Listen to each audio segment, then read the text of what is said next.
Tingnan ko nga kung jackpot ako sa mga pinamili kong relo ngayon. Galing Kalakal yung mga yun, no?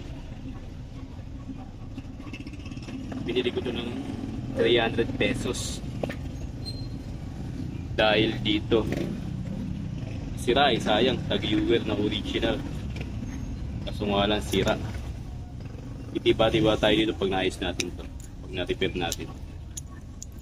Kaso nga lang mahal ang pyesa nito. Yan, tag-viewer na original. Pag maayos natin to, may benta natin ng 1.5 to pinakamababa. Kaso nga lang kailangan natin ng magandang matinding repair dito. Kung magaling basura. Ito Citizen. Original, kaso walang problema itong lock. Walang lock. Papalitan ng lock. Maganda pa naman, no? Mabilis sa 500 to. 300, pwede na, mabilisan.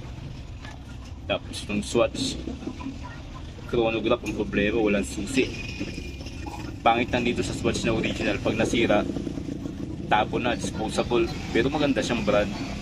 Basta mahalagaan mo lang pagkatigil, palit agad yung battery. Pag natagalan, may sira. Pag nasira, wala na, tapo na. Ayun ang pangit sa swatch. Meron itong Clarabel. Clarabel Bulova. Gusto nga lang, wala. Japan made, hindi Swiss. Yun lang, ayun ang maganda. Timex. Wala rin Timex ito.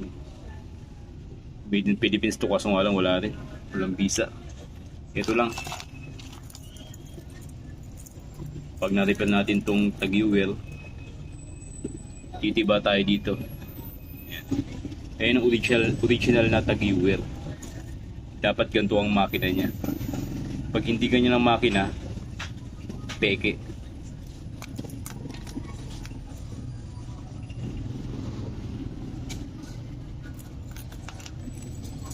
Dapat ganito ang makina. Old model to. Actually ngayon ako nakakuha ng ganitong tag-viewer na pintados ng itim. Two colors. Plated, full plated at saka black. Yan ang makina niya, original. Pag ganyan ang makina, original yan. Yan. I-repair natin mamaya, try natin linisin at saka yung mga contact na putol. Pagdugtungin natin, na-under na yan. Tapos syempre may na lang 1.5 dyan. Tapos itong mga to, pangpalit, makina na lang yan. Sa mga nabibili nating pambenta na sira. Kaya pang siit nating makina yung mga yan. Sa ngayon, ito muna tayo, focus tayo sa tag-viewer na original. That's all. Unang 300, pag nabuo ko to, 1.5, meron na tayong 1. Minus battery, 100. 1.1, 1,000 pinakamalinis dyan. That's all.